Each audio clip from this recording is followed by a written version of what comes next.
And at the Staples Center itself, of course, many musical luminaries, many VIP guests will be on hand, but also legions of fans. So many people are passionate about Michael Jackson and wanted to be at the Staples Center, and a few lucky people have been able to do just that. It's one thing to be a Michael Jackson fan living in Los Angeles and wanting to go to the memorial. Quite another thing, though, to get the tickets, as we've been telling you. Well, Pasha McKinley and her daughter Parris are Canadians who've lived in LA for almost 4 years. Pasha entered her name into the ticket raffle and didn't have any luck. But then her luck changed. She and her daughter join us from just outside the Staples Center. So, Pasha, this must be such a gratifying day for you to be able to be part of this, because we know you and your daughter are such a big fan. What's it been like on the streets of LA this morning? You know, I thought it was going to be crazy with the traffic. I was even considering taking the train down. And everything has been super organized here. I'm really impressed. Yes. Really impressed. I mean, I drove down here in about 45 minutes flat. Wow, that is impressive. And I guess the two of you must just feel so blessed, because you didn't think you'd be here today. How exactly did you manage to get the ticket for the memorial? Well, we have a wonderful friend named Sebastian, and unfortunately he had to do overtime for work and just gave me his email and said, you apply for it online. And our birthdays were 2 weeks ago. We're both born on the same day, so this is a wonderful birthday present. Thank you, Sebastian.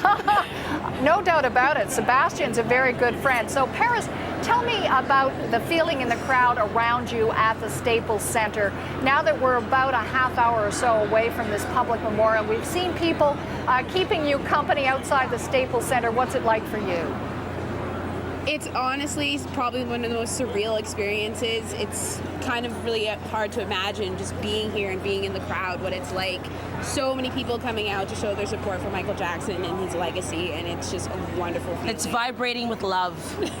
Yeah, it's interesting you say that, Pasha. As you and I speak, we're watching the motorcade as the family and friends emerge from the cemetery. We see the hearse carrying the casket of Michael Jackson. We know it'll be arriving where you are at the Staples Center.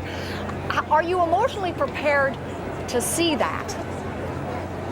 You know, I didn't even know about that until I listened to the news this morning, and I was surprised, and it kind of struck me that this is actually a funeral. And I saw many people wearing black, and I thought, oh my God, I mean, it's a time for joy, but it's also a time for sadness, because he was an incredible man, and no matter what happened the last couple of years of his life, he really did contribute to the landscape of music, and shaped all of our lives. I mean, there's not a single Michael Jackson song that I think I can't have a connection to it personally. Yeah, for you, Parris, same thing. You feel like today is as much a celebration as it is a sense of feeling loss and grieving? Yeah, it's really just more surreal to think that he's gone, and this is kind of what is happening right now, and everyone is here showing their support. I mean, I didn't know that the casket was going to be here, and the family are coming out, so it's... Yeah, that added a sense of sadness. Yeah, a sense of sadness. So. Yeah. You know, the two of you are truly living proof that Michael Jackson's reach is cross-generational. Pasha, connect the dots for me. When did you first discover Michael Jackson and just think this guy's amazing? I was about probably 8, because my sister had, my father got 2 tickets for the Off the Wall concert, and he only could take one of us, and he took my older sister Cheryl, and I was devastated because I wanted to go and he had to accompany her. So now I feel like, you know, it's come full circle for me, and even though I couldn't sing while he was alive on stage, I was never lucky to get tickets. At least I can share some part of his journey in his passing. And how about you, Parris? I mean, I think it's just great the two of you, mother and daughter, share this passion for Michael Jackson. How did you connect with him? I remember being about 6 years old and being in my grandmother's backyard during a barbecue and listening to PYT and not understanding what it was, but that was the first kind of real moment that I had a connection with Michael Jackson, because just playing around and listening to that song makes me think of some childhood memories. And one thing I want to say, what's wonderful being a parent and raising a child with his music, is that with music today, sometimes you have to be cautious as a parent, but with Michael Jackson's music, you could let your 3-year-old listen to it. I think the most risque thing he ever said was in the Billie Jean song, you know, about the baby. That was the most risque thing. But mostly all of his music, I mean, whether you're young or old, you can enjoy it. So there was never any division or separation like a lot of the artists that are coming up today. Yeah, you know what's interesting? interesting when you mention up-and-coming artists. Parris, we know Mariah Carey, Jennifer Hudson, John Mayer, Usher will all be present today, and Usher can't say enough about Michael Jackson. What do you think younger artists can learn from Michael Jackson? I mean, there's just so much that they can learn. Just how to be multi-generational, how to be timeless. I think that the biggest thing about his music was, and just learning how to just, being a really great performer. I think that's one of the things that Michael Jackson was able to do really well. Was he was a great performer, a great entertainer, and I think he brought a lot of enjoyment to our lives. You know, Pasha, you made a really interesting remark on Jackson's legacy. You reckon the aftermath of Michael Jackson's death is helping the United States look a lot like Canada, meaning what?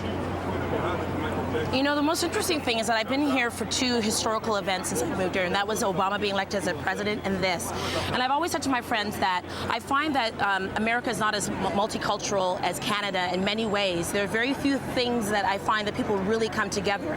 And this is one of those landmark moments when I find that no matter what race you are, religion, sexual orientation, the whole country, it feels like, has come together to bond and unite, which I feel that we as Canadians do every single day. So that's been one of our challenges, I know, for Parris and I living here, is not feeling that inclusiveness, and there's always these divisions about money and race and class and sex. But today, and I hope that this will continue on in the future, we're finally coming together and going to be able to embrace each other a little bit more. And that's the main thing I think that's come across for me since this experience. Yeah, you know what is interesting? You talk about this sense of community, and given that this memorial is going to be watched worldwide, got to let you go. But anyway, really good of you to join us. Of course, we've been talking to Pasha and Parris, who are Canadians living in LA. 2 of the many fans who have come to the Staples Arena are able actually to listen and watch performers at the public memorial. We are continuing to look at the motorcade, which is taking family members and close friends and carrying the casket of Michael Jackson to the Staples Center. So, of course, we will keep our eyes on that. We're about a half hour away from the public memorial.